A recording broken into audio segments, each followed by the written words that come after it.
Lo, children, come unto me on this hallowed day, Easter Monday, and I shall save thee. Save thee from thy sins, save thee from the horrible things out there that want to take you straight to the depths of hell. I am your redemption. It is me, Richard Lewis, on The Richard Lewis Show. 666 people watching, Sam. It's a sign. On Easter Monday. Tells you all you need to know. Yes, Richard has risen to bring you a show. And I am fucking exhausted. Coming back from the dead is hard work. Resurrection. Not as easy as it sounds, folks. I am absolutely fucking beat. I am working my ass off. Unbelievable stuff at the moment. What about you? I haven't spoke to you in, what, like a fucking week? Nah, not that long, mate. We just show It feels like a week. Wednesday. So now, Wednesday. Yeah, Right, no, the last... just fucking grinding shows out, mate. G-Fin, long hours, salaried. Just got back. Took yesterday to just sleep, and now I'm ready for a show. All right. Good for you. I barely had time to put out the show. So, yeah, good for you. Like any... Good for you. Yeah, good for you, mate. Fucking well happy. Well happy. I'll tell you a story, because this is like almost like, you know, with the theme being religious, I guess, to a degree. Confessional. I went out. I was having like a real, you know, like stressful time. And like a lot of people in the world, you know, when I'm stressed, I drink, you know. I make no bones about it. I use it as a crutch. It's a great fucking crutch for me. It works. When I'm stressed, I go to a bar. I don't need to go out with friends. I don't give a fuck if they say this is antisocial or it makes you an alcoholic or whatever. I will go out by myself and get fucked up by myself and have a perfectly good time. I will sit in the bar just listening to the fucking voices in my head, not interacting with anybody, get fucked up, go home, sleep it off, and I am fine. I can live that way, right? I don't need to fucking socialize while I'm drinking. So anyway, I was doing this. I literally got there. I was waiting outside the bar for it to open. That's how you know, right? What time was this? I don't know. 11 a.m. You know, I was outside the fucking bar. Like the guy was like, "You all right, mate?" I don't think we can serve this guy, mate. I got the thirst. I just want to fucking drink. So I was in there. And I got in. I was drinking. I was just sat there, you know, occasionally going to my phone, putting it down, looking up, rolling up my eyes, and thinking about just thinking about all the fucking things I got to do between now and when I'm dead. You know, like just trying to map it all out. Like, yeah, well, when I'm 45, I'm going to 55. Yeah, and then by 65, it's all going to be all right. And then they'll probably secure death by then anyway. So, you know, when I'm 105, you know, just doing what I do. And some girl at the bar sidles up to me, right? And, you know, she's attractive. She, you know, is just sort of sat there asking what I'm up to, you know, what I'm drinking. We have some small talk, some chit chat. And I'm like, you know what? Fuck it. And I'm married. No. I'm like, fuck it. You know what? Like, I've told people my views about casual sex, right? I'm at the stage in my life where I just treat it like a medical procedure. I just treat it like a medical procedure. I don't really give a fuck about it. You know, like you hit a certain point in life where it's just not that important. And then eventually it's like you get the urge and you're just like, oh, okay, yeah, I'll go do it. And then you do it. Right. So it's like I've said before, it's like draining a cyst or something. You just you get it done and then you don't need cysts. Then you don't need to fucking get it drained again until it's full. They need draining. Or if the cyst analogy is too gross for you, it's like being a camel, you know? What a camel does is it goes to the fucking oasis and it collects its humps as a store. The hump's all good. And then it can store the water, go long distances in the desert, and then it doesn't need to drink for ages, right? That's sex. Sex, camel. Yeah, that's your boy Sex Camel. There you go. So there you go. The classic Sex Camel. People know. So I was just like, blah. All right.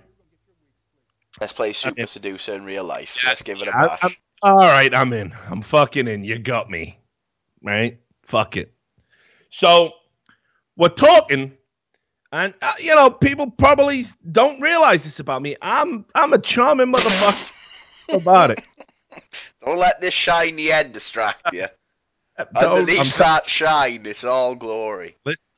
Listen, between the cysts and the camels, I'm smooth as fuck. Never let it be said otherwise. So it's going real fucking well, you know, and like we're having a fucking drink, and then you know we're fucking drinking some more, and then she's like, "I want to take you to a place." She takes me to this bar where they do this thing where they have these like big jar of cherries that fucking have been soaked in booze for years, and like you have one and it'll fuck you up. It's like taking that fucking insanity pepper in the episode of The Simpsons. So we do one of them each. It's fine. And you know, I'm a pretty big drinker, you know, like I can fucking roll with it. Give me 40 of them cherries. Yeah. So we fucking then we go to the she says, I want to take you to this other place. So then I go to that place. And then we went for a meal. She's not a club promoter. She's just getting you in the place. Yeah, if a limousine had rolled up, we're fucking... Yeah, it's just $20 to get in. Don't worry about it. Yeah, just come in here, have some of these cherries. Yeah, we're going to go to a different place. So we're we're having dinner, or whatever the fuck they call it out here. And then, you know, we're eating food together, and at the same time, talking, conversation's going well, and she's like, you want to go... Yeah, you come out to this, you know, sort of late night bar. So we go there, and, you know, conversation's still okay. Like, we haven't run out of small talk or any topics or anything. Haven't bumped into anything like politics or religion or anything that's going to be divisive. Managed to avoid all of that. So far. And then it gets to the sort of end of the night, and I'm like, you know... You like Trump?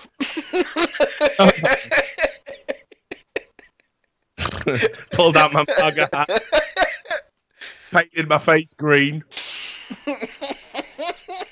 Right? We street banter. And she just said, like, oh, so I'm coming back to yours tonight, right? And I went... Shit. Yeah, and I went, nah, I actually didn't. I thought, it's a scary fucking time to be getting inebriated and then going back and having you know what I mean? Yeah. Something snapped out the back of my head and said, fucking abort. I took a hard fucking Brexit. And where I'm from, Brexit means Brexit. He's got the cans of Carlin out.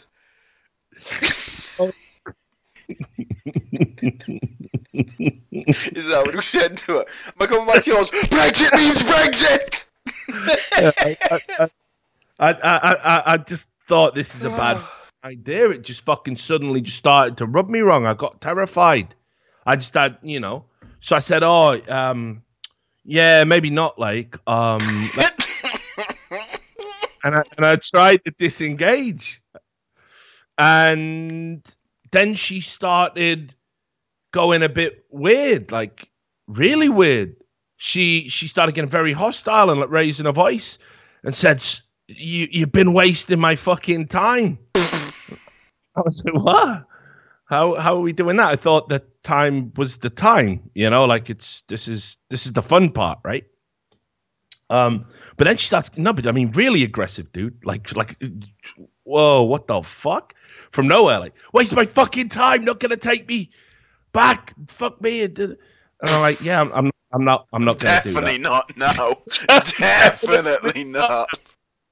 And it was just weird, and I was like, well, you know, I don't know what to say. So, my Uber's just arrived. Yeah, so I'm ordering Uber while she's doing this, like, get me the fucker, like it was fucking Thunderbirds or something. Like, please, like, come and get me Thunderbirds too. Like, yeah, Thunderbirds, go!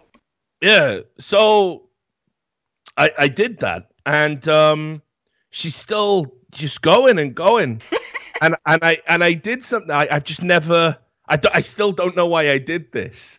I don't know why I did this. I just panicked and I just pulled out my wallet and just pulled out $100. I just took money and I just left.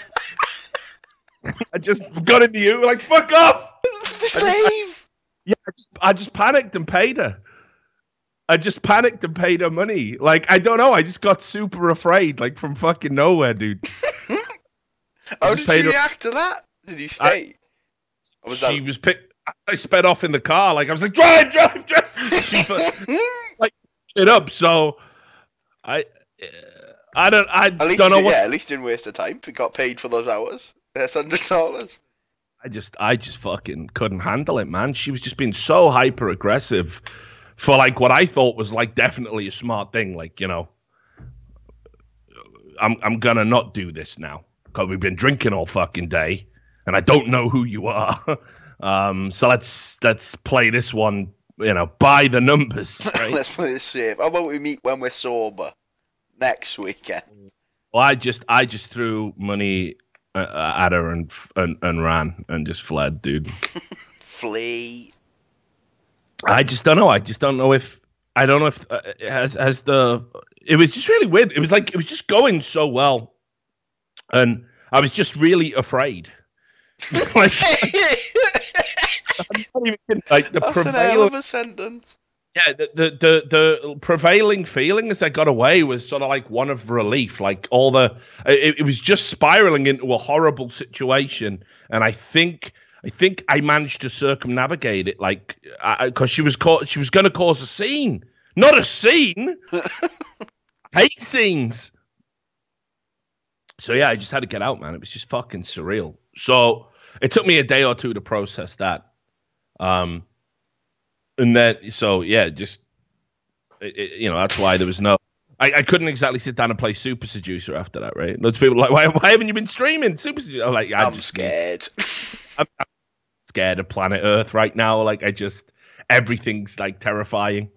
Like, what seems like a normal human interaction can just completely go fucking sideways, and like everyone's just so angry and fucking crazy these days. You know, people just can't behave like normally. Like when people don't get what they want, they just immediately have fucking tantrums and go nuts. And if it's not about like just the small things in life, or you know, or it's about being offended, or it's like politics, like even the day-to-day fabric of human interaction has been sort of colored with this weird sense of entitlement that like someone has to. You're not gonna fuck me, are you? Someone has to compromise, or the other person goes fucking berserk. Like this cannot be how it is right now, but it is. I'm telling you. So yeah, I was just fucking. I just bailed. I just bailed the fuck out of that. Gareth bailed. I did. He's had a Gareth. Get me the fucking Gareth. So obviously, at various points in the show, you know how we do these shows. It's like I tell a humorous story, which people either believe or don't believe, because is he doing a comedy thing, or is this just his life? Like he's got a lot of these stories. Is Richard just fucked up? Is his life just weird? Who knows, right? Let you all decide. But anyway, I wanted to start the show strong, I think. And you know, one of the things I hate is just attention seeking. Yeah. Right. You know, I hate that. Like, I'm just an extrovert. Look at me. Like, fuck off, mate. I can't do that. Well, I don't. There's a type of extrovert I especially hate, and it's the one thing specialist. Do you know what I mean? The one thing like special. A really random thing, or just as no, exactly. They've got one thing. Yeah. Right? So it could be like it's basically worthless anyway. I've been collecting Beanie Babies for Since 50 birth. years, and I've had my house turned into a giant Beanie Baby, and it's like, oh god. Oh mate, I think I know what you're gonna say. Probably it's like it's not a fucking. Right, it's not a substitute for a personality. No matter how many Beanie Babies you've got. Yeah. You're gonna have a million Beanie Babies. It's not a substitute for fucking personality. People are three-dimensional. They like some things, they hate some other things. They like some things more than other things, and hate some things more than other things. They have a wide variety of interests, and they don't let one singular thing. Thanks for the donation, by the way, Valens TV. Appreciate that, dog. I did see that. Not that I'm ignoring all the other subs or donators, but that one just caught my eye. So thank you. We have a wide range of things that we dig and we don't dig. But when you're the one thing person, I can't abide it. I just can't. And I saw one today and it just it just made me mad, dude. It shouldn't. It's harmless. Does it involve a food item? Oh, you know it does. Does he live in our hometown, mate? Yeah, he does. Mate, the thing is, right, I've met this cunt multiple times across my childhood, mate. It's the madness. Why did I not know about it? Do you know what just blew my mind? I was in a TV show with this cunt when I was a kid. Check out, right, because I went... Let's get the cunt up. Let's get him up. Right, yeah, okay, let's show it first. About the cunt. You can't do a pre-cunt story. Yeah. Has revealed himself. I dropped me the cunt link. Structure. All right. So anyway, I'm talking about Captain Beanie, right? Mate, do you know that he's from planet Venus? He actually says. Oh no. Captain Beanie.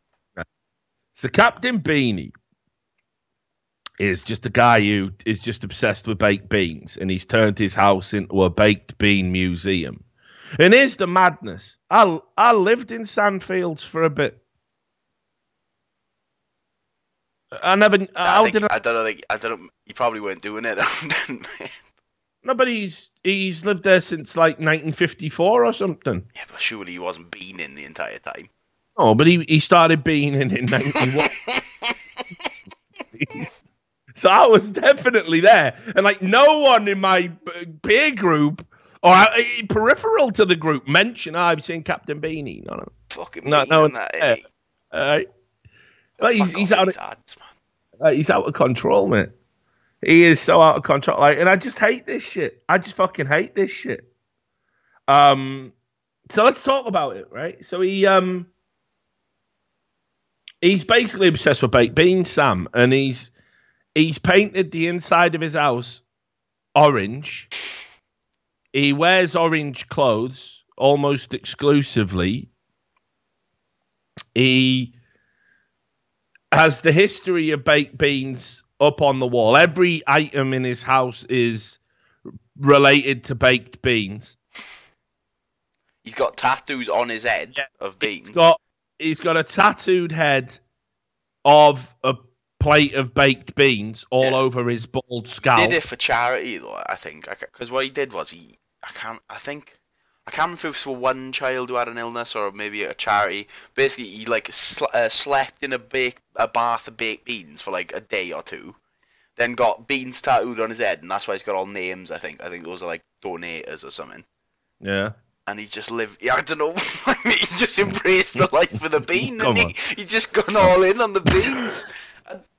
It blows my mind, mate. I see him all the time. Do you know how mental it is? Do you know how mental it is? Right, so my story about when I was on a TV show with him, right? So this is when I was like 7 or 8. I know, it's so mental. It's come full circle, now I'm doing a show about him. It's blowing my mind, mate. How the fuck have I ended up here? Oh, yeah, right. Captain So me and my mate were walking the shop, but obviously just because we're... Welsh chaps, and we saw people filming this guy dressed up as a bean. We just started fucking up the shoot. So they were filming in Spa, and every time they went to film it, we'd pop it back away. Right? And we were trolling them so much, they just said, "Do you want to be in the fucking show?" I was like, "Yeah, why not?" So he was like walking down the street, and he had a little bean cape on, and we were walking down the street filming. Fuck off with the phrase bean cape, as if that's normal, man. Fuck off, like. Right? And he walks down the street, and all he did, he ran up to us, and he's like, it was the most. I don't even know what he says. Like, have you seen the evil bean or something like that? was like, yeah, he's over there, and he just runs. That was it. And then just like, all right, will you just leave us alone? Oh, have you seen the evil bean, mate? Have you seen the evil bean? Yeah, I can't remember what, mate. That was on actual TV. I can't even remember what it was on. Mate, it can't have been. If someone can find that clip of me in that'd be outrageous. It might not have even made the cut, to be fair. They might have just did that to troll us, to get us the fuck away. Yeah, well, I hope so. But man, honestly, like everything about this guy is like just fucking, yeah, it's just absurd. Like, have you seen? I think did he run for fucking local office or something? Yeah, like he ran for MP. Yeah, here he is. There's a picture of it. Vote for Beanie. This can't be the planet, man. Like, Planet Venus, mate. It's not the same planet. This is Planet Venus. I don't belong here, man. I'm telling you, I'm an alien. I was put here to observe. No, I've seen it all. That's an alien there, mate, in the picture. That's an alien. The one holding the beans wearing a bean hat and a bean apron. Come on, beam me up. I'm fucking ready. Beam me up. I've seen. Please stop. Any more fucking bean jokes you want to get out your fucking system? Any others? I'll tell you what, Captain Beanie, he's a Branston lad, isn't he? Fucking hell. What a Branston lad. Yeah, what a boy. Well, it's just too much, mate. Right. The time for bean jokes is been and gone. Yeah, I can't really just abide people like this. I know it's just so fucking, like, he's not hurting anyone, probably. I say probably. But I just fucking hate this. No, he is like, that's the thing, he is like, that's why everyone just is never, no one's really made fun of him, I think, because he does like loads of charity shit, and he's not, yeah, exactly, he's not hurting anyone. Like, if you want to be a bean, mate, you live, you fucking movie. If you want to be a bean, you be a bean. Mm. But in hindsight, he probably wouldn't be one. I mean, I'm just breaking down your soul. Yeah. Now the thing is, you know, if you just met him on the street, he'd be like, hey, look at me, do you like beans? Like, fuck off, mate, please. There's too much going on for this. You know, I just couldn't believe it when someone sent me the link, like, when he put over. I know. Like, please get me out, man. Get me the fuck out. So there you go. I've had a breakdown and thrown money at someone, and Captain Beanie is on the fucking streets. Like, the planet's fucked, mate. It's over. All right, so there was some serious shit to talk about, probably. But I'm going to ease. I'm going to bring us down. So we're going comedic notches. There's like the state of my life, Captain Beanie. Now we're going to go to another fucking person who's just in terminal decline. DMX. Oh, yeah. No, DMX. Well, he did get fucking rinsed. But here's the thing. I don't know if people saw this, but DMX was actually in court, right? He was about to get sentenced because he done some tax fraud. Shot back and talks like. Yeah, now in America, they take that shit pretty goddamn. They don't fuck around. Wesley Snipes went jail as well, mate. Everyone goes jail. Yeah. It's just like, wait, you owe money in taxes? Like in Britain, it's just like pay, but if you don't pay, we'll just charge you loads of money, and you know it's fine, but like you will have to pay it all eventually, probably. As long as you don't engage in any deception, not paying bill isn't. You're never going to go to jail for that. Not in America, of course. Owing taxes and not paying them, mate. Know about that as well. You've seen the people who say like it's written in the Constitution that you don't have to pay taxes, and people just do that. Like there's a group of people in America who refuse to pay tax. Like it cannot be true. Sovereign citizens or whatever the fuck they're called. Is that what you're talking about? No, I don't think. Like I've read people have said that it's literally written in the Constitution that you don't have to pay tax, but I don't think that's true because people go to prison. Like surely a lawyer would have read that part by now. I've heard all the urban myths about, you know, people who've like took it to fucking Supreme Court, like the cases, and just got away because the judge says, yeah, there's actually nothing that can legally compel you to pay tax if you invoke this sort of thing. I've heard these urban myths. It's nonsense, of course. If you don't pay your taxes, you're going to get in trouble. So there. But so yeah, he owed 1.7 million in taxes that he had avoided paying, as he just hadn't filed. He'd appointed like an accountant or somebody to do it for him, and they just didn't do it. Oh, Probably. And he still has to go to jail. Well, yeah, because it's your responsibility. Yeah, but come on, they gotta be case by case, bruh. Well, by the way, actually, someone did just link me to what you're talking about, the constitutional arguments against taxes. It even has its own Wikipedia page if you want to have a look at that. But yeah, I mean, like, no, if you appoint somebody, it's your responsibility. So, like, you know, accountants are laughing all the way to the fucking bank no matter what happens. Yeah, completely fucked up my client. But yeah, you know, I it's still on him. It's still on them. So the prosecutors were looking to send him to prison for 5 years. Jesus, is that the state or is that the government who prosecutes you on a tax fraud thing? It must be the government, right? It's federal, yeah. Yeah. So 5 years, which is obviously 1 year for each year he didn't file. So, you know, it was here it is, right? I've got the news story for you. Didn't file a tax return for 5 years? Yeah, just didn't do it for 5. What? Oh, because his accountant just said, yeah, I'm doing it, mate. Well, that's what DMX said, but he also said, I'm responsible even if I placed other people in charge of it. That's the quote. So the prosecutors were seeking that, and the judge was away thinking about sentencing. And so his legal team came up with a fucking idea. And when I saw this, mate, I was like, nah, please don't do this. The legal team were going to play DMX's songs. Attention! I know, which we must not sing along to. The DMX's songs at the sentencing to help the judge emotionally connect with DMX. And I was thinking, wait, what song? I know, there better be some careful selections of this mixtape. Because I was like singing all of the ones I could remember in my head. Where the hood, don't play that one. Gonna give it to you. No, can't do that one.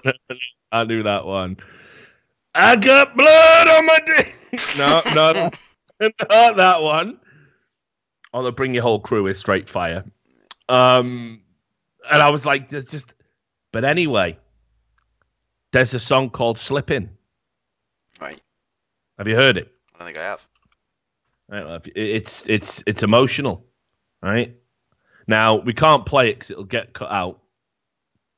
But it's the one where he says, hey, yo, I'm slipping, I'm falling, I can't get up. And then he says that a lot. And then get me back on my feet so I can tear shit up. Tear that tax return up, boy. Right? And in it, he talks about how he wants to live long enough to see his kids. I think DMX has a lot of kids. Right. If I remember rightly. Let me see. I thought in my mind, I thought it was 12. No, it's 50. It's 15. Fucking hell. DMX put it about. X is going to give it to you. X going to sling it to you. Fucking hell. By that, he means I'm going to give you a kid. X going to give you a pregnancy, apparently. But good that he's a fertile dude. Fucking no hell, doubt. yeah. Should be selling to sperm banks. But I was going to make a joke about Lloyd Banks there, but it but now I'm not. Now I'm not going to do that. So look, he talks about how he had problems with his parents and going to jail and how he's trying to be a better person and blah, blah, blah. That's the theme of the song. So they sent the judge the lyrics and then they played the song at the sentencing. What? How is this allowed in a court? Surely the judge goes, order. Why am I listening to rap? What's happened here? Order. Yeah, I find you in contempt for playing Slippin'. But here's the thing. I'm telling you, it fucking worked, mate. Right? Because he didn't get 5 years. The judge listened to Slippin', you know, and how DMX wants to get back on his feet so he can tear shit up. And I think they only gave him a year in the end. I know, but thing is, a year in the pen probably do good for him. When he comes out, he can have some new songs about, you know, being in the fucking jail. So he's only going to do a year. So there was pictures of him on the court steps wearing a Def Leppard t-shirt, which I like. I was the band with the one-armed drummer, if you remember. Yeah. But I'll just read you what it says here. An attorney for DMX used an unusual court tactic on Wednesday before his client got sentenced for tax evasion. He played the rapper's hit song Slippin' in the hopes of convincing the judge to be lenient. I've been through mad different phases like mazes to find my way, and now I know that happy days are not far away. DMX, whose real name is Earl Simmons, raps in the 1998 autobiographical song, which reverberated before a packed courtroom in Federal District Court, Manhattan. Attorney Murray Richmond said he played the music video in an effort to illustrate how far Simmons has come since his horrific childhood, which involved physical and emotional abuse, and how promising the future looks for him despite a guilty plea last November to 1 count of tax fraud. Anyway, blah, blah, he owed some money. The attorney continued, his life experiences were horrible. I've heard terrible tales, but I've never heard such such a horrible upbringing as this. Richmond, who has represented DMX in various cases for over 20 years, said, we thought the video would really demonstrate to the court. So we even got the music video as well, which is like really good. Just what he had to go through to get to where he was. I grant you, he has been arrested over 30 times in his life. But in the last 5 years, he has never been arrested, and he's trying to put his life back together. Evaded all that tax, though. But let's just listen to Slippin'. Now, here's one thing I'll say. You know how in court they do those sketch artists? Yeah. Mate, I can't. Has he done this? Wait, who's this guy? Fucking cop. Have a word. That, mate. Look at his eyes. I know, looks like he's just gone 12 rounds with Mike Tyson, mate. Look how swollen this mate is. No, his eyes, though. They're so close together, mate. No one's... Come on. He looks like a bird. Ridiculous. Come on, man. Like, has no one had a word with that artist and said, like, the sketches at least have to be vaguely plausible. It's ridiculous. Are those 2 squiggly lines on his arm supposed to be his tattoos as well, or are they just in the drawing? Have he got tattoos? I don't even know. Oh yeah, he's got a tattoo. So anyway, in the end, Slippin' made it so instead of 5, he got 1 year, and I think there's even an option he can be out early for good behaviour. Ideal, because I'm sure he'll behave well. Big fan of DMX. Hopefully he can stay. Surely it ain't bad going to prison if you're a celebrity. They can't put you in a regular place with everyone else, can they? Because they've got to look after you. I'm pretty sure DMX ain't sharing a bunk, mate. There's no way. I don't know. I don't think... I don't think it works like that in American prisons. I think you're just sort of in, unless you're a mob boss or something. I think you're pretty much having a bad time. I think you're just dealing with everyone else, another bare bum in the shower, so to speak. But anyway, let's not talk about prison. Let's talk about. Hang on. Let's just dial it down. I'm looking at the comedy scale. So we've had DMX. All right. I should have probably followed up Captain Beanie with this one. Also from Wales. Just unreasonable behaviour, Sam. Now you know how I feel about unreasonable behaviour, right? It's unreasonable, yeah. Yeah, it's unreasonable. I don't like it. I don't like people who are unreasonable. And for me, unreasonable means that flipping out when you want to have sex, though. Perhaps. Or just escalating something to such a ridiculous degree. that it just makes no sense. Like, how could anyone get that angry over that thing, right? Yeah. And it's just, you're being unreasonable, right? Which is another one of our catchphrases from the show. Go, it didn't happen. The other one that we can't say anymore. Why can't we say it didn't happen? No, we can say it didn't happen. Right. I mean, yeah. The other, brain power. Serious lack of brain power on this kid.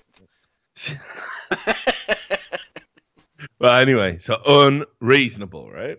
So unreasonable. I got sent this story, and I was reading it, and I was like, come on, for fuck's sake. It was just one of those, like, what is wrong with y'all?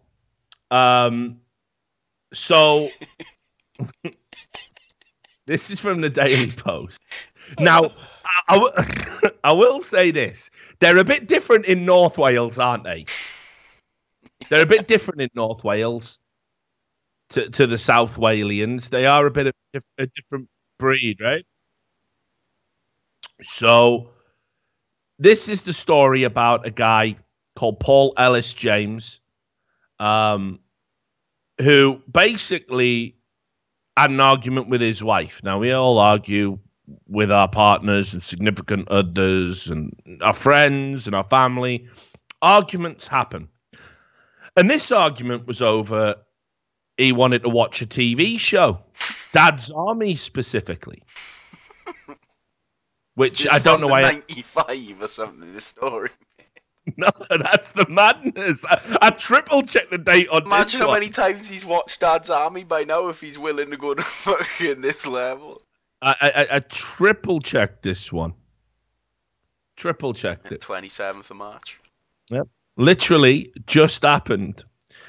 So why are you watching Dad's Army in 2018? I don't know. I don't know if anybody, probably nobody who's watching a Twitch stream has ever watched Dad's Army.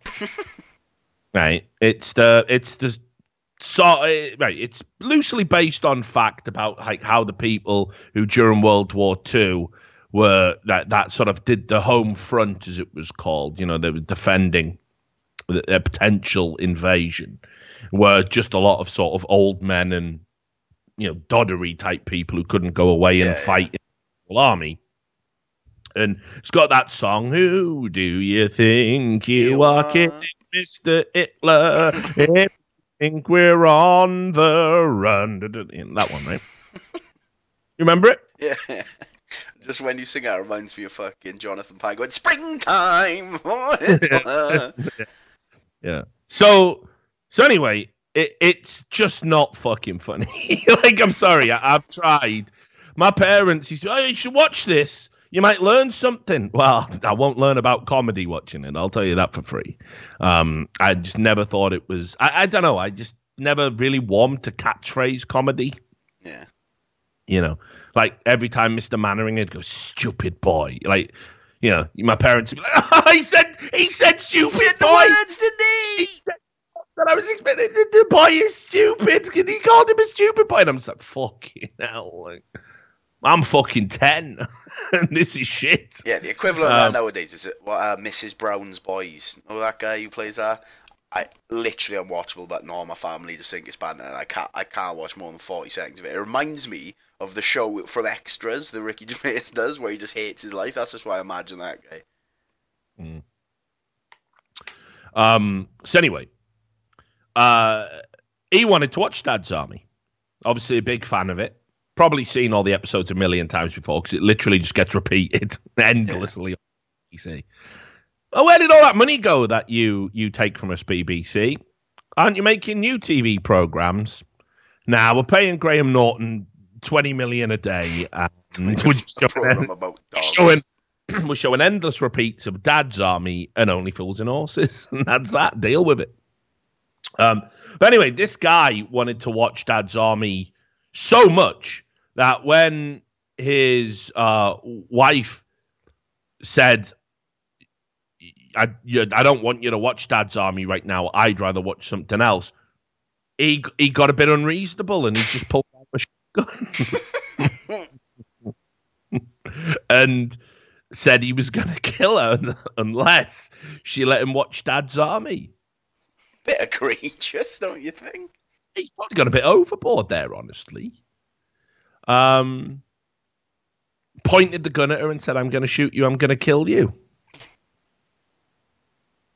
You know? And here we go, mate. The classic.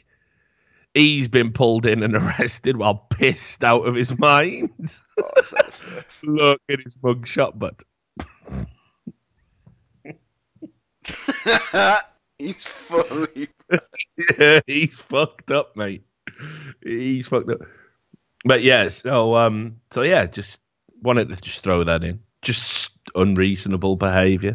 Dad's Army, not a show worth killing to watch. Definitely not. So yeah, unacceptable. Right, so what else have we got? I suppose we can talk a little bit about this. American politics. It's getting more and more unreasonable, I think. You're going to be, Richard, no, it's not the Trumps versus the libs, is it? And you're going to try and walk that careful line in the middle so you get to say you're a centrist when we all know you are really, insert whichever one you want me to be, into the sentence. Oh, God, I hate those bits. I really hate those bits. I really hate it when you just talk about American politics and you're funny 1 minute and you sermonize the next. And you really cautiously state everything because you're terrified of being labeled something you aren't. I hate those bits. Hate those bits. All right, well, it's not one of those bits. That comes later. Here's the bit. Why are America's elected officials old men? Because for some reason in America, it's just like you've just got to be old. It's like being a pope. Yeah. You know? It's like, how old is he? 70? Get him in. He'll be dead soon, though, won't he? Get him in. Ideal. Ideal. Just the way we like it. Because we're the people who really control everything. We're the people with all the money. So we've just got 5 hearts. And we're just hooked up to machines, so we just never die and keep all the wealth.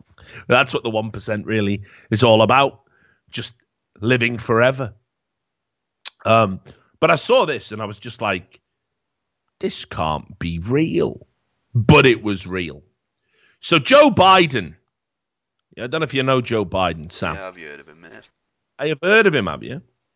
Well, he was doing some interviews and talking about himself, and he decided, obviously, to do what everyone else does, and he brought up Donald Trump.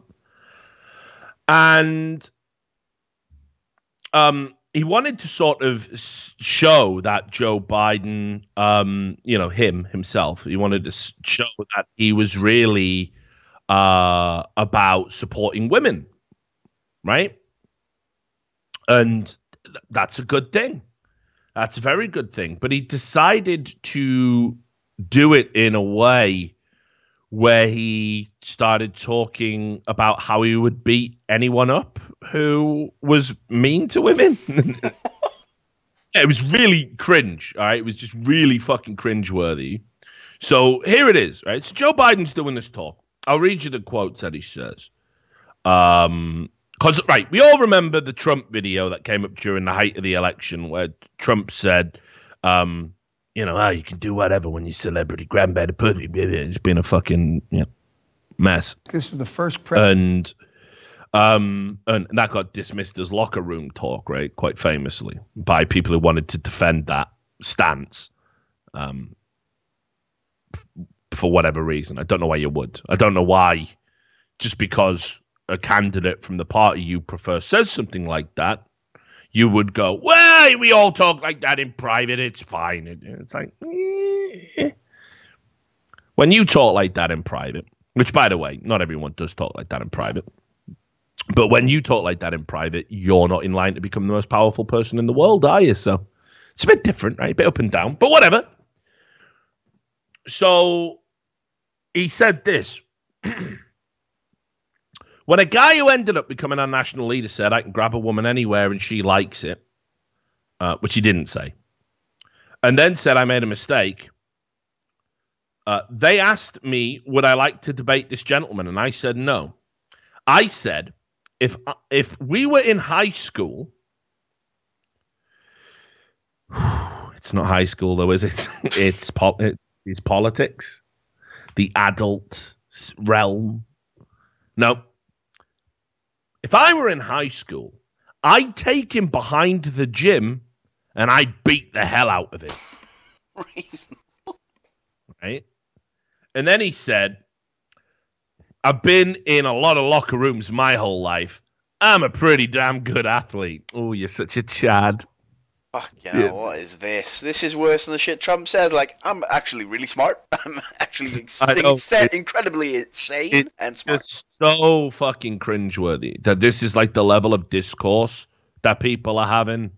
And this is American politics. These are like, powerful men. And this is what they're talking about. If I were in high school, I'd take him behind the gym and beat the hell out of him. I've been in a lot of locker rooms my whole life. I'm a pretty damn good athlete.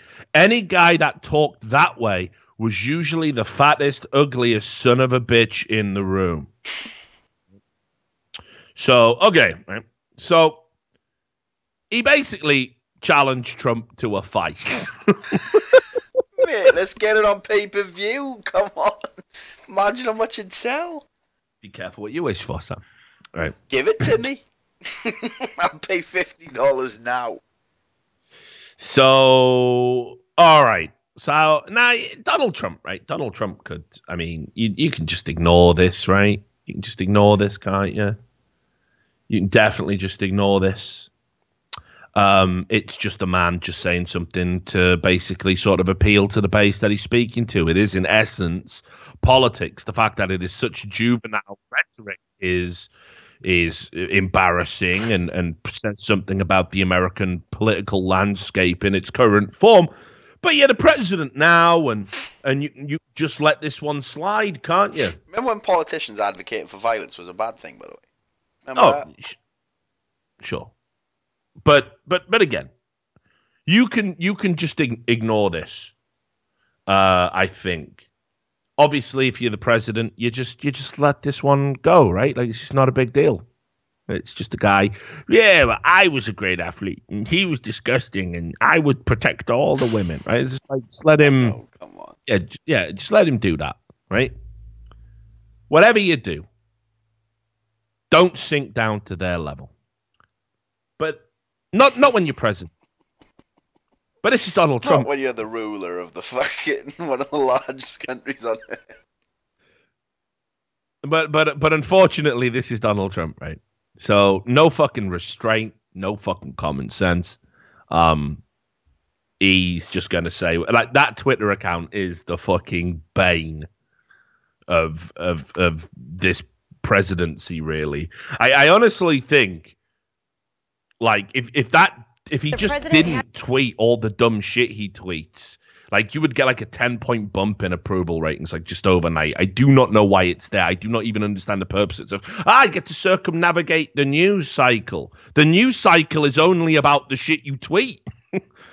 Don't tweet anything, and you'll have to talk about, maybe policies. Wouldn't that be nice? Law changes? But no. So, how do you think Donald Trump reacted? I knew how he reacted before I even clicked on the link. It's obvious, isn't it? You know what he's going to say. He said, crazy Joe Biden. Why is this just mad WWE heel smack talk? It's mad, isn't it? It's so fucking mental that this is the world. Like, have you ever read Transmetropolitan? No. It's like a comic book. You should read this, right? It's so accurately predicted where we're at right now. It is frightening. 1984 went far off even, man. Yeah, but this is a sort of breakdown of American pop culture and politics. I think Transmetropolitan is scarily prescient. So I would urge anybody to go check that out. But anyway, Joe Biden, if I remember rightly, I think he had, did he have cancer at some point? Yeah, I think so. I can't remember. But anyway, I know he was ill with something at some point. So, whatever. Crazy Joe Biden is trying to act like a tough guy. Actually, he is weak. both mentally and physically. And yet he threatens me for the second time with physical assault. He doesn't know me, but he would go down fast and hard, crying all the way. This is so mental, mate. He's the president of America. The people understand that. Look at that tweet and then realise that is the president of America, mate. That is nutty. He's literally asking for a square go on Twitter, mate. He's asking for a square go. I can't do it anymore. Like, look, listen. I will just qualify it by saying if Hillary had won, we'd already be in war with Russia. So, you know, you got to take the rough with the fucking smooth, I guess. But come the fuck on, mate. So, yeah, he would go down fast and hard, crying all the way. Don't threaten people, Joe. So, all right. So, and it's a bit weird because a lot of people are talking about how Biden could potentially be facing off like in the presidential election, which is again also insane. Want to fight for it? Yeah. Fighting for the presidency or what? These people are well. I mean, obviously you can never take these things too serious. But here's a report from CBS Sports. Bookmakers, yeah. Yeah, bookmakers actually gave odds on the fight. Ideal. What were the odds? Donald Trump's a slight favorite. I would give Donald Trump the edge. I think. He's larger. Yeah, I would definitely go. Right, that's where I put my money. You know, I know fighters, and he did like a lot of boxing promotion. Remember, they used to host loads of boxing at the Trump Plaza. So he's probably been around a bag. He's seen some. You know, what I mean, he knows people. He could get good training. Yeah, I'm down. So yeah, the odds makers gave Donald Trump the slight edge. So and he's on WWE, mate. Trump's in WWE Hall of Fame, I think. Yeah, you remember that. So I'm just saying, you know, maybe we just do away with democracy and just trial by combat it. Yeah, trial by combat, mate. Just do it. At least then Putin will win again. Just win again when he come riding in on a bear. Have you seen our Photoshop of him, mate? Yeah. With his top off. Yeah, I'm afraid I have. I'm afraid. That's ideal. This is the planet we live on.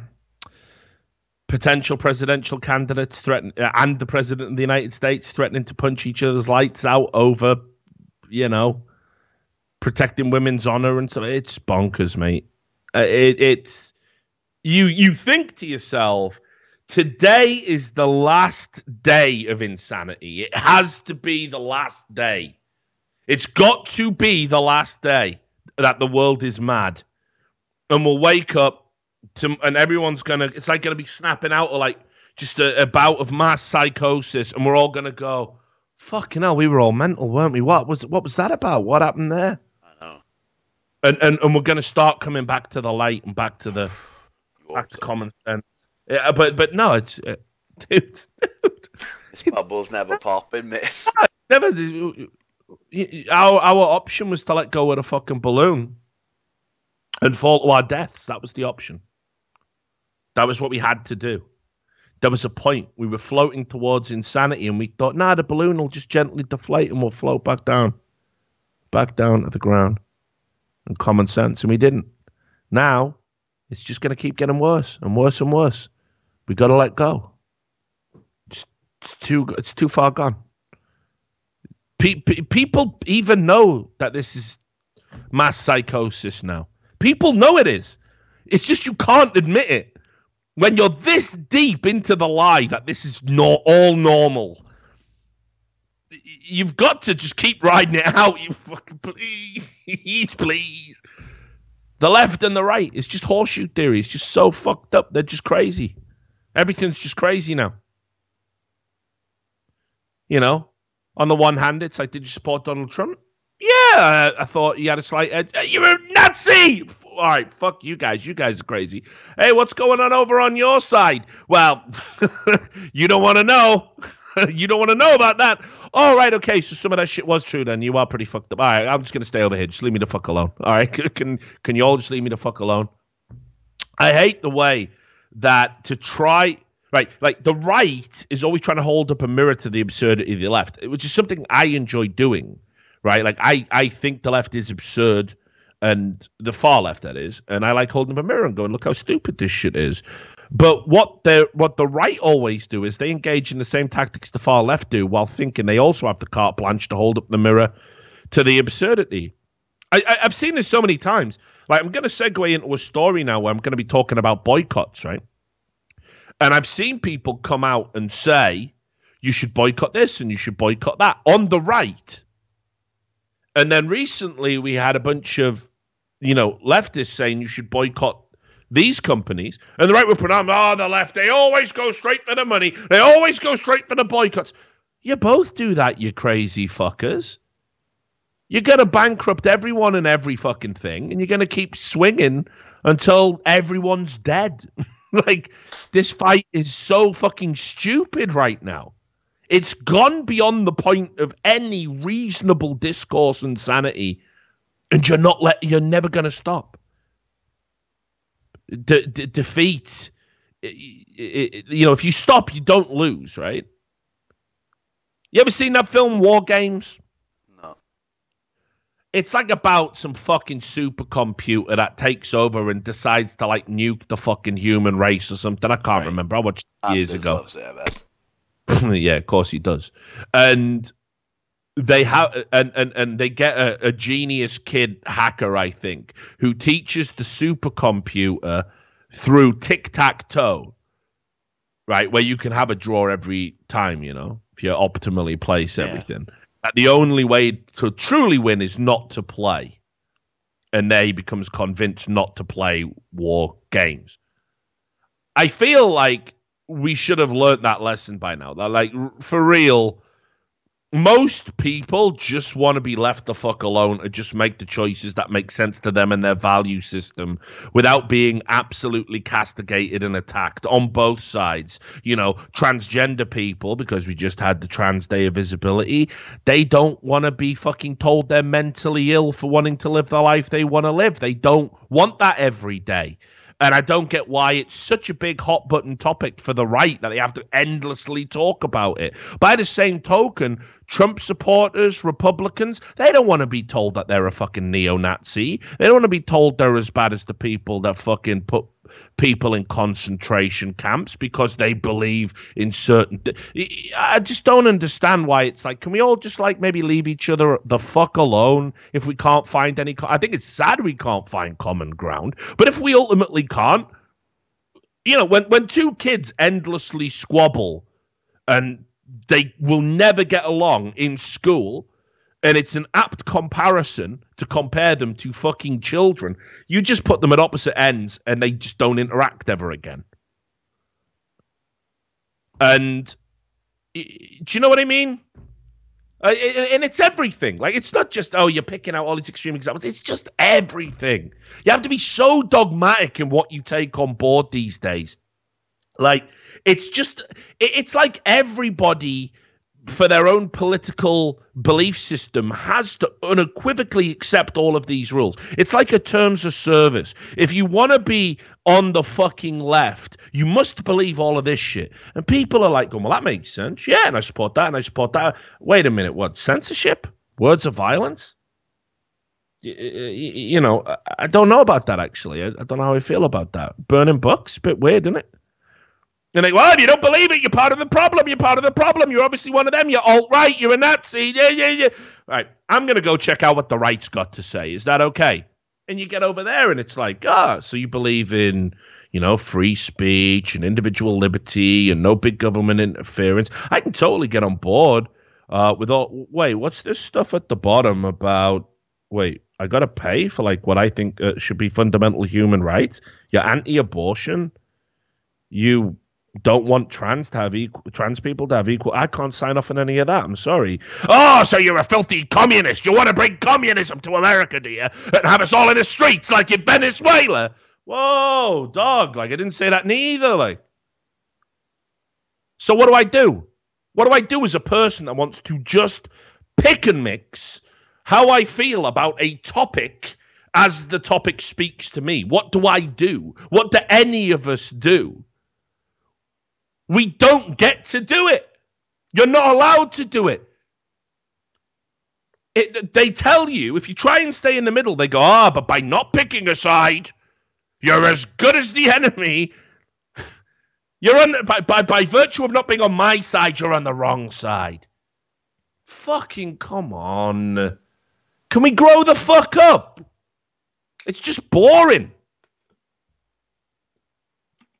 And I think I speak for everyone. Like, I feel I would never presume to do that. But everybody I've met feels the same way. I've sat down with Trump supporters and they talk about the divides in their fucking family and how, I haven't spoke to my, brother or sister since the election, or my parents kicked me out. And I've sat down with like leftists who are like, I just can't believe my family would fucking vote for Trump. I fucking hate them. It's like, yo. Calm down. Why is this life and death? It's just going to be a weird 4 years. Just ride it the fuck out. Do you think, I keep saying it, like, Bill Clinton bombed the country to try and distract the world from the fact he got a fucking blowjob. He killed people. Bush, don't get me fucking started. Reagan. They're all fucked up in a way if you look at it. Obama just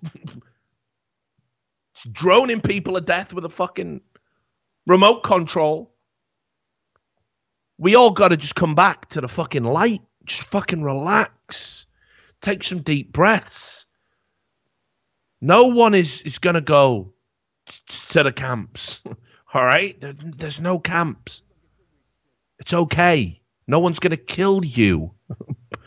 We're not in a fight for our lives here. It's just political differences. Some of them are stupid. Some of them are important. And they can be fought here by having discussion. And and trying to find that commonality, those connects. You don't do it this way.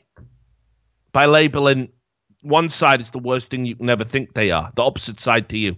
Doesn't work. So with all of that said, while our elected officials are out there, straight threatening to beat each other up, because that's Twitter beef.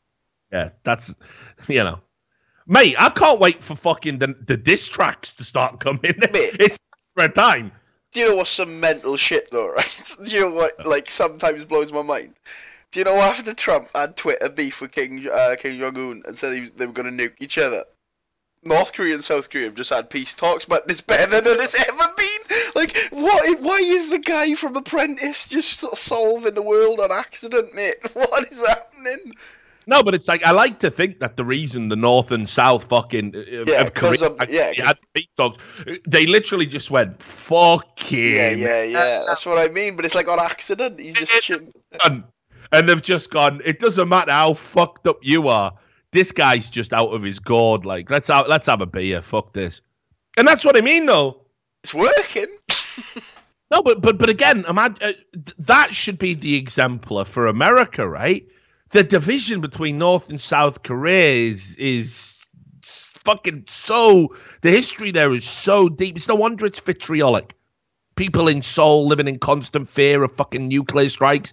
The people in North Korea living under the fucking tyrannical rule of a fucking dictator. And the families that got divided in the North and South. And you can't leave North Korea to go and see them unless you get special passes from the government. It's fucking heartbreaking. And yet here we are. And they're able to have these peace talks. We don't know how they're going to go, but it can't be a bad thing. And yet here in America, I can't even get a fucking Trump supporter and a Clinton supporter to sit down and have a beer. It's mental. So, right. Just with that in mind, by the way, I tweeted this out, and a lot of people went fucking pretty wild with me, as is part of the course now. I think I exceeded 6,000 people blocked on Twitter. Right, I have more Fucking people hell, that's blocked. pretty impressive. Have followers, mate. And Roseanne, the show Roseanne came back. And I don't know if you ever watched Roseanne. For me, when I was growing up in the UK, Roseanne was the TV that came on. There was an order of things. So you got back from school, like, I don't know, R4 for me. Get back at R4. There'd be some like kid shit on. You'd catch something like, I don't know, like a Thundercats or something. It would segue into News Round with John Craven, and then it would be Neighbours. Oh no, sorry, my bad. Home and Away, 10 minutes past 5. Neighbours, 5:35, and then at 6 p.m. Channel 4 would start showing good shit, right?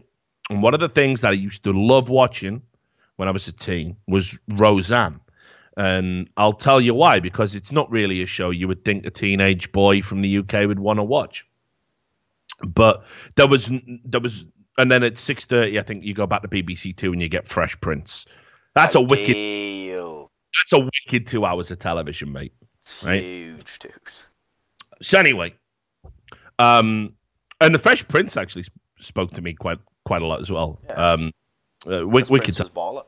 Yeah, but the reason Roseanne did was that I felt it portrayed like just working class families in a way that like nothing on British television did at the time. In fact, like the working class was just awfully underrepresented on British The only thing television. was the royal family. I like that. A lot of my family watched that. Hey, I was just going to say that was the first thing. I hated it because it was like, for me, that peddled, like, actually, again, if I'd been one of these terminally offended people, I'd be banging on about that now. Like, it's misrepresenting me. But that's why we liked it. Because it was someone you could laugh at. We don't laugh at farts. We're smarter than that, you know. Like, so if I wanted to be like that, the perpetually offended, I never really liked that show. But I didn't complain about it. I do laugh at farts, actually. There you go. See? There's this YouTube video just called Fart Wake Ups. It's hilarious. That is 3 minutes of just people farting in people's faces. It buckles me every time. I'm a juvenile. But I took a stance on that because I didn't like it, because I thought it was like rich, posh people from London trying to pretend that they were like... No, but I saw it as like... It was so outrageous that even the working class could laugh at it, because it's like they're worse than us. You know what I mean? Ricky Tomlinson's legit. He was a fucking trade union worker, you know, like he was out there marching for dockers and everything. So anyway, point is that basically on television when I was growing up, there was an erasure of the working class, right? You just didn't really see them. The only other thing I really think of was Boys from the Black Stuff, which my mother made me watch. Like, coming from a mining town, you had to watch anything by Alan Blaisdell. And what Thatcher had done to Britain. So like, it was like that, and that was really heavy. Boys from the Black Stuff it's got some dark storylines. It's got one of the storylines is about, kids being taken into care because their parents are too poor to look after them and feed them, and that was a real terror for me growing up. I grew up on a really poor estate. I saw kids took away. And that was also a threat. Whenever you were misbehaving too bad, I'll put you in care. And it was like, fucking hell, not a care home. Anything but the care home. You would snap your behavior right back. But I saw children took away, like awful, emaciated, malnourished kids that clearly weren't being fed. What parents say I'm going to put you in care? Bit aggro. Mine did, all the time. Fucking hell. So she was a single mother, so I think I think it was difficult to cope with a precocious young boy. So, you have to use the tools at your disposal, and my mother used emotional abuse. Fucking hell. Most of them use, religion. It's usually, Catholicism. If you don't do it, Jesus will kill you. Like, at least that one isn't as bad. So the care home, you could go and look at the care home. It definitely exists. So yeah, just good old fashioned emotional abuse. It definitely, there's no denying its efficacy, right? It works when you're terrified. Like, So anyway, I saw some pretty rough shit, like, and so Boys with the Black Stuff was something I saw, and it was a very accurate depiction of kind of like what I grew up in and what the things I saw when I was growing up. But the only other time I ever saw it in television was Roseanne, which is crazy because this was a mainstream comedy. And let's be clear here. Let's talk about some of the points. They were poor. I mean, like, really, they none of their electrical appliances worked. The furniture was all patched up. That's what I remember from my house. Barely any electrical appliances. I remember when we got our first television. Like, fucking hell, we're going up in the world. The guy has a blue collar job. He's overworked. He's stressed out. A borderline bad health case. Who takes solace in alcohol and the love of a woman who he also has a real lot of conflict with, because she's a strong personality too. Now, obviously, my dad was away inside, but my uncles and aunties were like that. They fought like fucking cats and dogs, but there was no like weak women in the fucking working class environment I grew up in, because you had to hold your own. Plus, you never knew when the guy was going to go away and do a bit, or get fucking killed, worst case scenario, or just keel over and die because he's been working in the pits for 20 years. So the women were all fucking pretty strong and independent as a result of that. Roseanne was a reflection of that. And then the kid, DJ, had behavioral problems.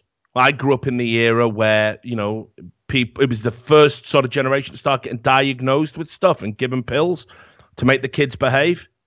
Like, in my class, everyone either had asthma or fucking ADHD, but I can't remember what it was called by them. It's just hyperactivity, right? And they just started popping the pills down their neck. Yeah, take these. Ritalin or whatever the fuck. So there was parallels there. The oldest girl was sexually active. But it obviously implied that she was a teen out there making these bad sexual decisions. Didn't shy away from that topic. Many an episode would end with Dan finding out that, Becky was fucking, sneaking out to have sex, and he'd go out and he'd be looking to go clock the guy that was doing it. I could identify with all of this. Roseanne was like, for me, why is this American TV show speaking to me and my experiences growing up more than anything else? So it went off air eventually, and it had a terrible last season. Loads of crazy shit started happening. They won the lottery and they got rich. And, I know they did that in Only Fools and Horses, but they didn't end it there. It was like it kind of started with them winning the lottery, and then you got to see them spend the money and have a bunch of wacky adventures. And then the last episode was, it was all a fantasy. My husband died. Like Dan, fucking John Goodman was dead all along in the last season. And Roseanne was writing books to sort of keep herself, from going fucking cuckoo. Yeah. So a terrible last season. It's like the end of Quantum Leap. Not acceptable. So it was off air for all this time, and it came back. And it broke records. And just to give you, what they've done, they've kept it current, right? Because I think Roseanne Barr, by the way, is a fucking comedic icon. I absolutely do. She is fucking funny when she does stand-up. She literally doesn't give a fuck. I have never seen, like, even now, the time we live, she's out there, like, just saying, like, whatever the fuck she wants, whenever the fuck she wants. She went on an interview with Jimmy Kimmel to promote the fucking show and basically sat Jimmy down and was like going, yeah, the left's just gone nuts. Like, you're all fucking insane. Can you all just relax? Like, she was there to promote a TV show. And in the TV show, she's a Trump supporter. And she hasn't talked to her sister, Jackie, because of it, which is definitely something that's happening in families across the world. There was a scene which you can go, you can find out. They used to promote the show where they can't afford healthcare, so Dan and Roseanne are literally trading their drugs to each other. I'll give you 5 anti-inflammatories for some of this, And this is the absurd situation millions of Americans find themselves in because the healthcare system out here is fundamentally broken. And that's left or right. No one really has the fucking solution. Americans have been sort of almost brainwashed in a way to believing that healthcare isn't a fundamental right.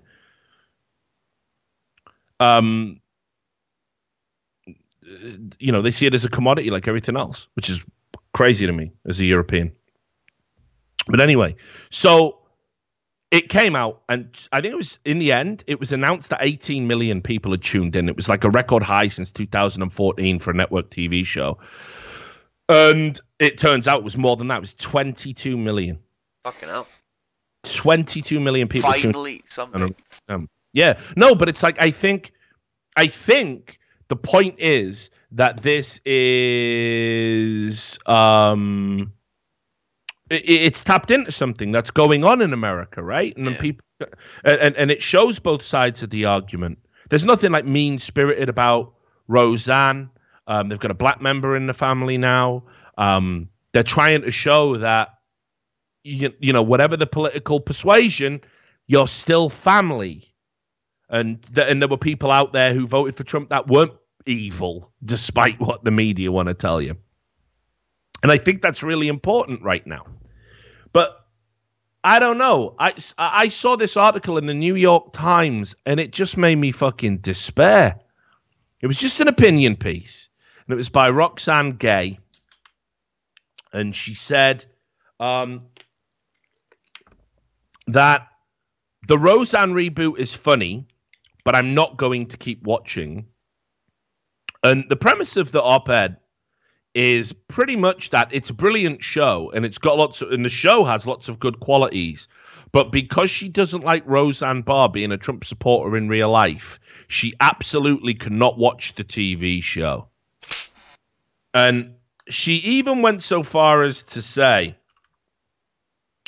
right, in the show, during an exchange about their political disagreement, Roseanne tells Jackie, they're the two sisters, one of the reasons she voted for Trump is because he talked about jobs. And that was all the political ideology we got. If we are to believe the circumstances of this character's life, a few vague words about jobs were more than enough to compel Roseanne with inadequate health care, with vulnerable grandchildren struggling to make ends meet to vote for Mr. Trump. How do you reach people who make dangerous political choices grounded in self-interest? Every political decision is grounded in self-interest. But then she also says that Roseanne Barr is dangerous. My first reaction was that the show was excellent, but I could not set aside what I know of Roseanne Barr and how toxic and dangerous her current persona is. I could not overlook how the Connor family came together to support Mark because he was bullied at school for his gender presentation, because there's a transgender kid in it now. After voting for a president who actively works against the transgender community, they voted for a president who doesn't think the black life of their granddaughter matters. They act as if love can protect the most vulnerable members of their family from the repercussions of their choices. It cannot. And I thought, you've missed the fucking point, you moron, haven't you? Like, first of all, always make the distinction between art. Like, it's always hard because it's called Roseanne. She's Roseanne. But trust me, it's the show and her are separate, right? And it's just this idea that the show is about trying to find common ground and have healing in America. And she admits it's excellent at that, and excellent in its own right, and funny, but she will not support it because of the person who created it. Like, fuck me. Like, is there anything we can do now? Or are we just stuck like this forever? Is this it? Is this where we are? And it turns out that's where we are. Nonsense. Right. So let's wrap up. Or start winding down, I should say. Guns. Bring them. Guns. So there's been a lot going on recently in regards to the Second Amendment in America, because off the back of the last school shooting, which we talked about in our episode entitled Florida, there was this thing called March for Our Lives, which is where a group of activists, which includes a lot of the survivors from that shooting, have decided they want to force the agenda to have a debate about guns. Now, definitely all for that. We said on the show, for those who missed it, that our stance is, well, or rather my stance is, while I support the Second Amendment, I think that you should have some amendments within that amendment. to have some more intelligent applications of of who can and can't have a gun. You know, we've talked about, obviously mental illness is an issue, but on top of that, you know, it's age, and therefore tied into that emotional maturity. Yeah, it's that we could definitely do better things in America in terms of who can have what kind of guns. I mean, you see these absurd video clips of like 13-year-olds going into fucking Walmart and just buying a fucking rifle and going home with it, and it's like, well, yeah, I don't know how I feel about that actually. I definitely think you can have more stringent checks, and I definitely think you can raise the age to 21 for me, and I think we're all good. I think we're all good. I think that's that. I think that's all you really need, and you will definitely see a decrease in school shootings. And equally as well, I'm very saddened that the discussion was never about the multiple systematic failings that occurred to enable that shooting, which of course included nobody listening to him expressly saying he was going to shoot up his school, nobody responding to YouTube comments that he made despite FBI reports being made, armed police. Now, the final report's been collated. 4 armed people failed to respond to an active school shooting, whose jobs that it was to do that. Incredible. So, absolutely, there's lots to talk about on this issue.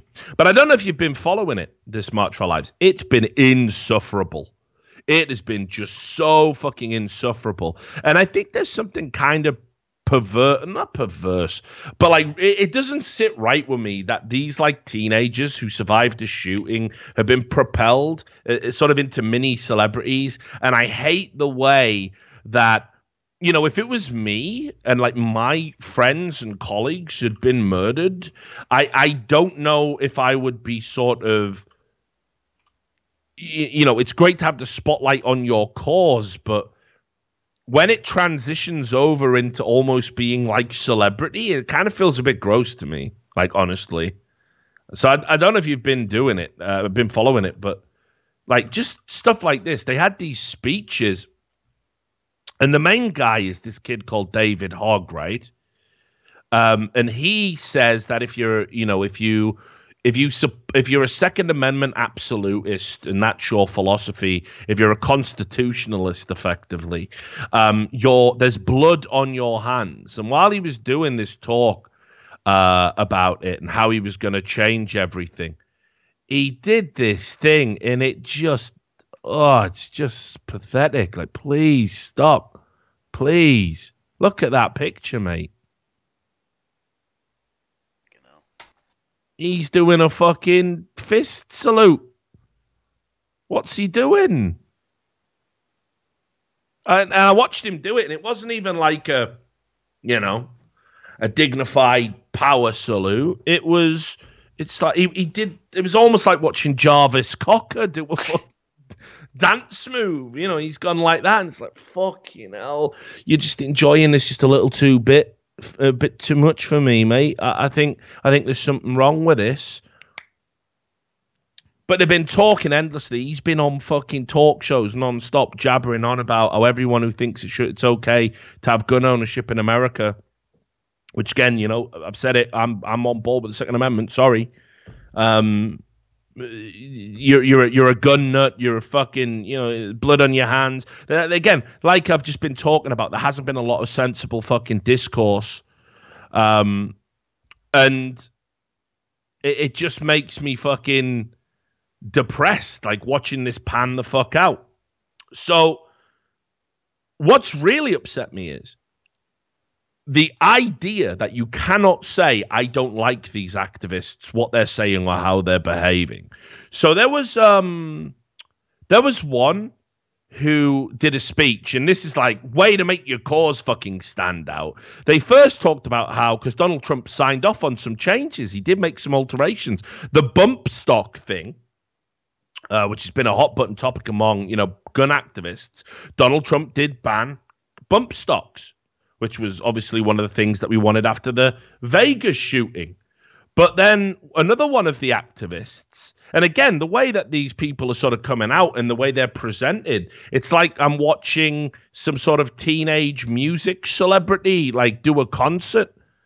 Like, again, is this politics now? Like, is this politics now? I'm all for these kids getting involved in politics and being activists and trying to change the world. I think that's fucking great. But just the way all this is done, with the shrieking and the cheering and yeah, woo, woo, holding up signs, just millions of signs about Harry Potter for some reason. Like, what the fuck? No! This is a sensible debate about the American Constitution! But this is Delaney Tarr. She said, as soon as we get that bump stock ban, when they give us that bump stock ban, we will take a mile, meaning we will remove the Second Amendment. Well, no, that's why does it have to go? Why does it have to? Why isn't it enough that we just keep it, but we just make some sensible alterations within that framework? You know, brush up the language a little bit, maybe, so it's clearer. Why does it have to be insidiously? We will get that inch, and then we will take it off from you. Why does it have to be that? Why can't it just be? There's some good points to the Second Amendment, fundamentally to protect yourself from a tyrannical regime. Trust me, victims of tyrannical regimes all around the world probably wish they had access to fucking firearms, so they could have stopped, well, maybe not stopped it happening, but at least had a fighting chance when it fucking did. But no, not interested in, there's no nuance, no discussion. We want to take it all. And of course, the media went on a big offensive. They are literally saying out there, oh, it's not about the Second Amendment. We don't want to take your guns. And if you're afraid of us taking your guns, you are a gun nut. That is what they're saying. You're being paranoid. Yet it's language like this where it's like, yes, they actually do want to take your guns. Like they do. And this is a problem, because then now people are going to dig in, and you're engaged in a counterproductive element to your movement now. Because when you say shit like that, people are going to be like, see, I knew it. We cannot have any sensible revisions or applications. We can't do it. And just look at this, Sam. It's been a bombardment, right? Let's repeal the Second Amendment. That actually trended on Twitter. Repeal the Second Amendment. Then I think Rolling Stone did one. Rolling Stone had this. Why it's time to repeal the Second Amendment.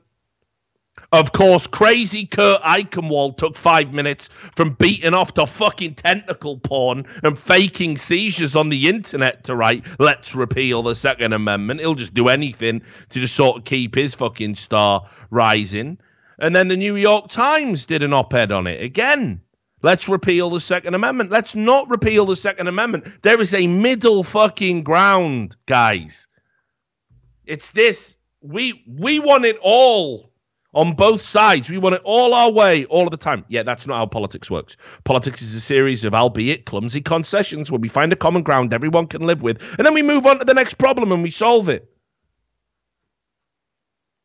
So anyway, apart from the fact that the movement is a complete fucking sham and they're trying to cloak what their true intentions are with fucking, this idea that they're not really trying to take their guns. In fact, Vox actually said it wasn't about taking away guns. Everyone else is saying let's repeal the Second Amendment. So it's definitely about taking guns away. No Second Amendment, no gun ownership. But the other thing I noticed was you're not allowed to mock these people in any way. Like, you're not allowed to say, like, listen, I'll be clear what I think about it. I think these people have gone through a horrible fucking thing to live through. It's like I can't even imagine it. I can't even imagine being in that situation. I can literally not imagine being in a building and a dude walks in and starts fucking murdering everyone, and I've just got to fucking hide or get out. And the people he's killing are people I know, like potentially close friends. Like, I can't even imagine the horror of that. But just because you've gone through a traumatic experience doesn't make you an expert on how to fix that trauma, right? If that was true, and I've literally seen it argued on leftist media sites, and indeed David Hogg said it himself. He said, we are the experts on guns now. Like, like I'm the captain now. Like, we're the experts on guns. That's like saying if I survived a plane crash, I should be the pilot. That's exactly what I was going to say. Yeah. Do you know what I mean? Do I get to fly the plane? Because I lived through a plane crash? Is that really the standard?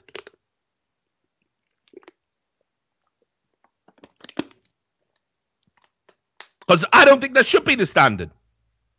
So I definitely want to listen to what they have to say, for fucking sure.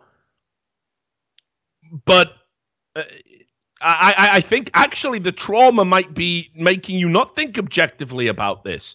You might be divorcing yourself from the reasons the Second Amendment is meant to be there. I think maybe it's making you a bit vitriolic. Like he was attacking Rubio and saying there's blood on his hands because he'd accepted the National Rifle Association money. Again, this isn't how you're going to get things done. So anyway, it was announced that David Hogg didn't get into college. Well, he was getting rejected by colleges. He had a 4 point whatever the fuck grade average. We don't do GPAs in the UK. I still don't know how the fuck that works. But he's got a 4.1 GPA, right? Which is still pretty good. I think it's out of 5. But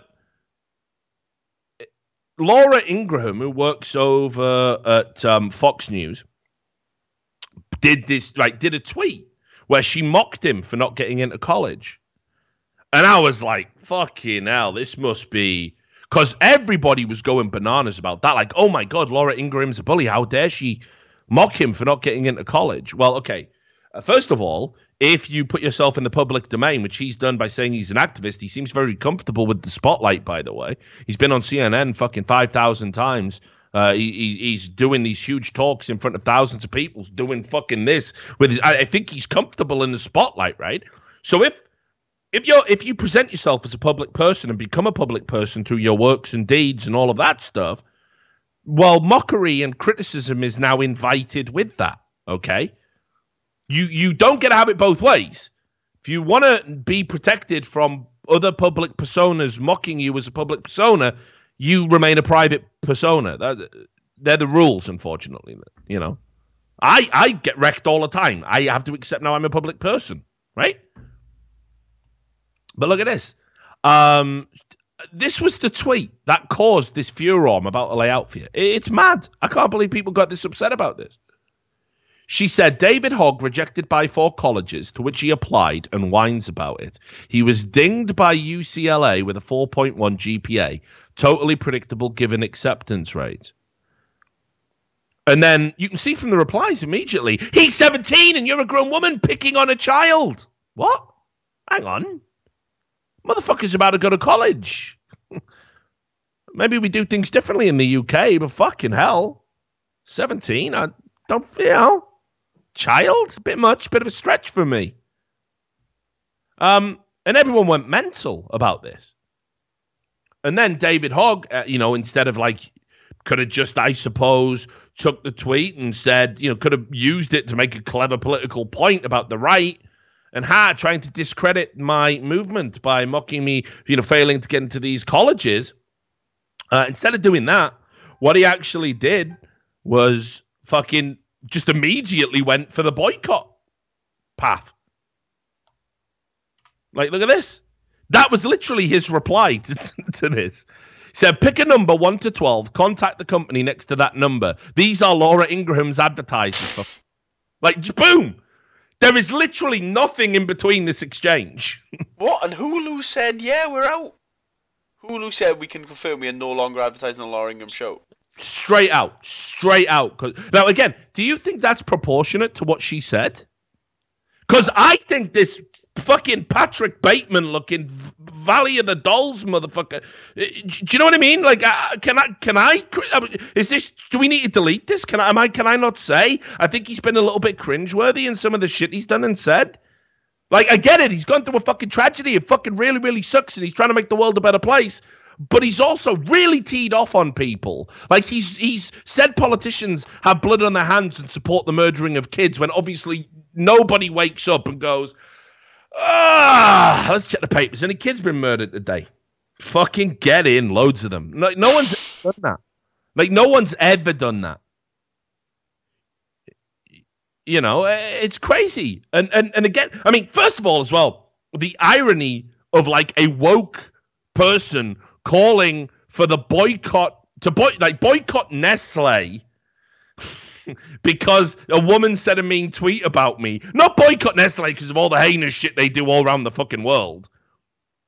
Don't boycott Nestle because Peter Brabeck Letmuth, or whatever his fucking name was, their CEO, said that considering water a public right was extreme.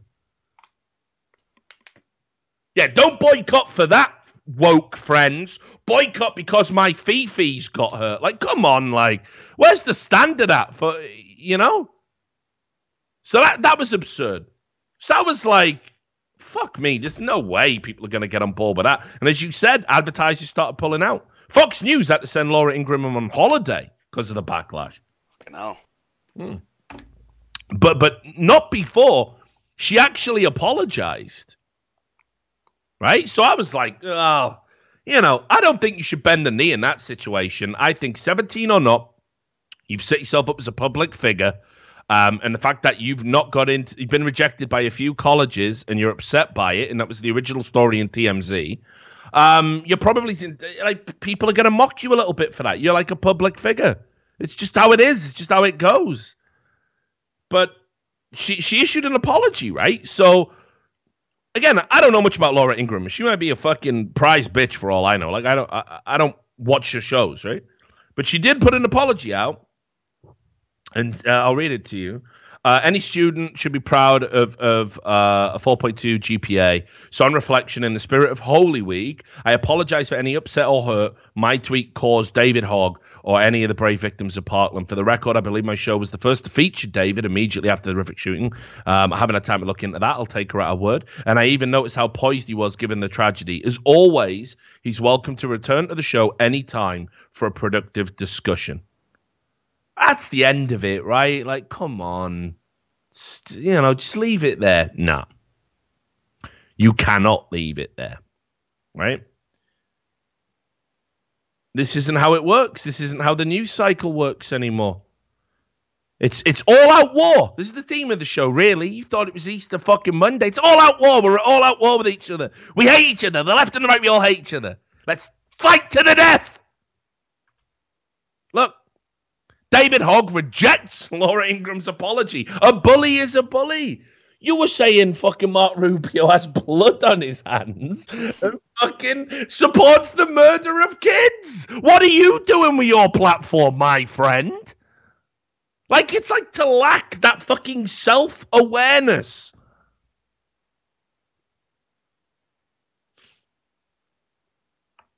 So, yeah. Refused to accept the apology and straight putting it, continuing to put it on. I just don't get it. Like, I just,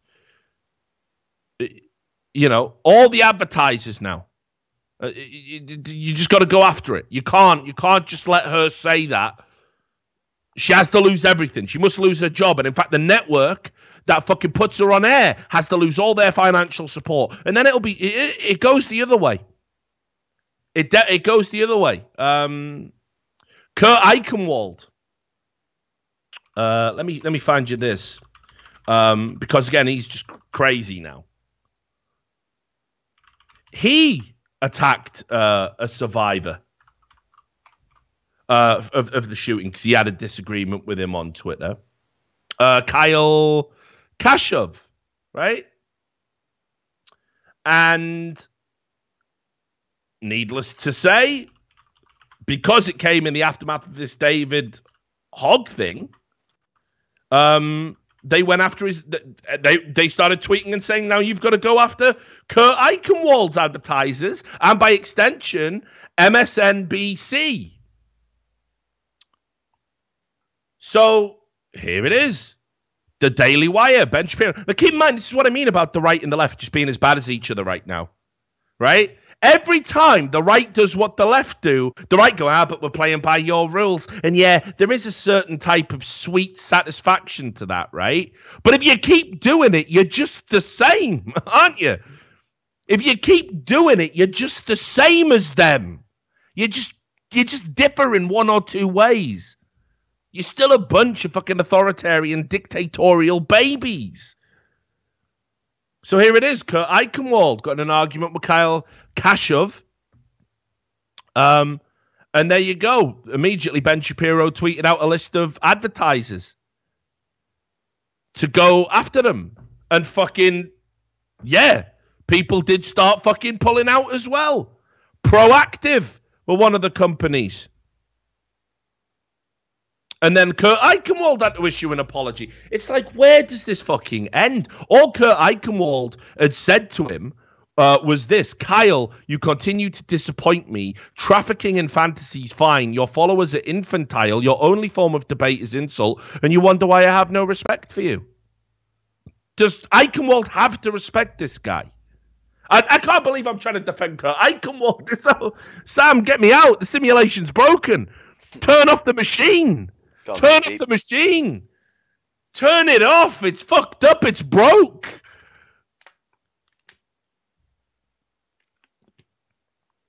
The right can't just keep saying we're playing by the left's rules, and the left needs to change their fucking rules. Because this is just getting stupid. It's just beyond a fucking joke now. So what do you think happens next, Sam? Because we always know this, right?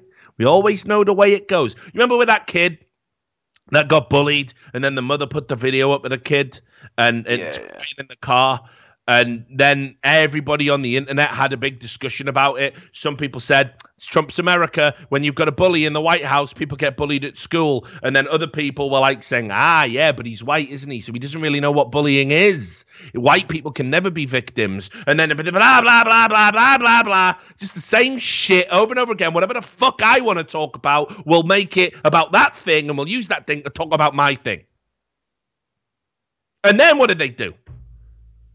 They found out the kid's mother and father were fucking assholes and racists, and there was a Confederate flag on their house, and then they doxed them, and then they said it was all a scam, and then celebrities came out and said the mother was just doing it for money, and then it turned out that the account that was asking for money wasn't even the mother's. It was a fucking mess. Like, people just cannot leave it. So needless to say, boom! They found David Hogg's fucking Reddit account. This is what the right-wingers are going to do now to try and discredit him and bully him and make him look like a fucking asshole. And it's pretty fucking cringe, by the way. But of course it's cringe. He's 17. The only thing you're a specialist in at 17, it ain't fucking gun laws. It's being cringeworthy. It's just how it is. So, people found all these like mad posts, mate. And now, InfoWars are reporting on his account.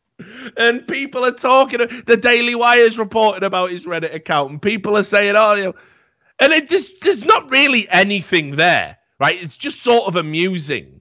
Like, he says how what are some personal experiences you consider to be really funny? Getting rejected all the time and laughing it off. Like, he's a bit of an incel, like... He just struggles with it. Things like this. He responded in a Reddit thread. What activity are you so bad at that you don't even attempt it anymore? Asking girls out. It's like, and everyone was like, look at the loser, look at the loser. Let's make the kid who's trying to be a political activist to make the world a better place. Let's laugh at him and call him a loser. Ha! Like, it's just gone too far now, hasn't it? Saying he's whining about getting into college, like not getting into college is one thing. We've just dredged up your Reddit account. Now we're going to go through every post you've made because you are now fucking fair game, motherfucker. It's just so vitriolic and like over the top.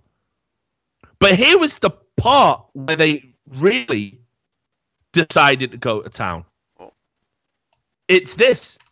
Your webcam's out of freeze, but we'll just pretend that didn't happen and we'll edit it. yeah. Oh, no problem. So again, I understand, like, this comes with the territory as soon as you become a public figure, but it's just like, it's so fucking mean-spirited. And then they always find that one thing, what they think is the little gotcha. Hey, we've got you now. We've got you now, right? So think about what David Hogg is rallying against, right? Like, he's rallying against guns. And he's saying life is precious and kids shouldn't get killed and we need to change it and we need to have less guns so people, don't get killed. And blah, blah, blah. So somebody found in Ask Reddit, where he was a frequent poster to, what is a positive reason for mosquitoes to exist? Okay. And he answered going, they kill humans, billions of them, which is great for the environment, which is just a stupid, really edgy thing to say. Yeah. Malaria is horrible and it's completely stupid. But obviously it's a private Reddit account. And he's just trying to make a joke, probably.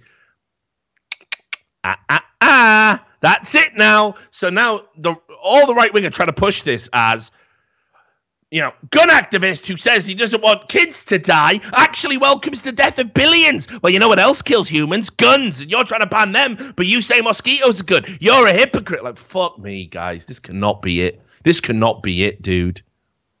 This cannot be it, right? Do you know what I mean? This is politics, my friends. This is where we're at right now. So they think that's the gotcha. They're going to use this. Oh, fuck, man. It's just ridiculous, isn't it? How it just always spirals out. There can never be any fucking agreements. We can never just agree to disagree and get along. Always comes this. Don't know where it's going to go next, mate. Don't know what the next phase is. Start interviewing women that David Hogg's fucking slept with or something. Like, where does it go next? Like, I don't know. Girls he's been on dates with. Fucking, it's bonkers. Right, let's end on something nice. I'll read. Do you think we should end on something nice? Why not? Yeah, let me see. I did have, well, this isn't nice, but it follows on, right? This was ridiculous. While we're talking about solutions to school shootings, by the way, can we just not make it this as an idea? This was the story reported in BuzzFeed and it blew up in the mainstream media. I know, mad, didn't it? You saw the title straight away. This was the plan to stop an active school shooter by putting 5-gallon buckets of rocks into the classroom so kids could throw rocks at the shooter and that would stop the shooting somehow. I'll read you what the superintendent of the school that proposed this at the House Education Committee said. If an armed intruder attempts to gain entrance to any of our classrooms, they will face a classroom full of students armed with rocks, and they will be stoned. Most of the kids will be, yeah. Yeah, I don't think he meant to say it like that. We have some people who have pretty good arms. Got a good set of arms, and boy, you'll be the main rock thrower. I won't even take point if someone ever comes in here. They can chuck some rocks pretty fast. Why is this guy suddenly he's got like 40 IQ? I don't know, mate. I don't know. I know people who can throw rocks fast. If you have a 5-gallon bucket full of river stones and we have 25 students and a teacher, it will serve as a deterrent, he went on. If it hits the top of the shooter, it would not only injure them, but possibly kill the intruder. Under the given circumstances, it's a better response than passively crawling under a desk and allowing someone to break in the classroom. I mean, I'm not going to lie. If I was in a school, I'd rather have a bucket of rocks than not have a bucket of rocks. You know what I mean? It ain't ideal, but it might do something. I mean, okay. I just wanted to say that, the answer isn't rocks. Can I? I want to go on the record that the answer isn't rocks. All right. But it ain't a bad show. It ain't a bad show, mate. Fuck I'm off. behind the idea, mate. You sold me on it. Let's get some fucking rock. What are we gonna lose? The only thing I did think of is, someone's just gonna get angry when they're in a fight in the schoolroom. Someone's just gonna get smashed over the head with a rock, and it's never gonna be used. And then they're gonna have to remove the rocks, and it's all over. Yeah. I mean, yeah, I'm still on the rocks aren't the answer side of the fence, I think, here, mate. Mate, Uh, tell me what? now, right? If someone comes in and the first thing they get it with is a rock to the side of the head, you got pretty good odds, mate. He ain't far off. all right, then, I'll tell you what, yeah. I'm not saying we should only have rocks. I'm not saying the only change Me we and should you will make go is rocks. outside, right? I'll have the gun. Yeah, but you don't get to know where You I have am. the rock. You have to go right then, but we have to be in an hospital. We'll do it with a paintball gun. I'll just smash you over the head with a rock. No, then you've got to use a paint instead of like a water bomb. Yeah, or like, Represent or rock, like right? a You're just gonna tennis ball kill or you something. with rock, like while Yeah, I'm walking. tennis with ball to the the side of the head. Yeah, all right, yeah, okay, Wow. good.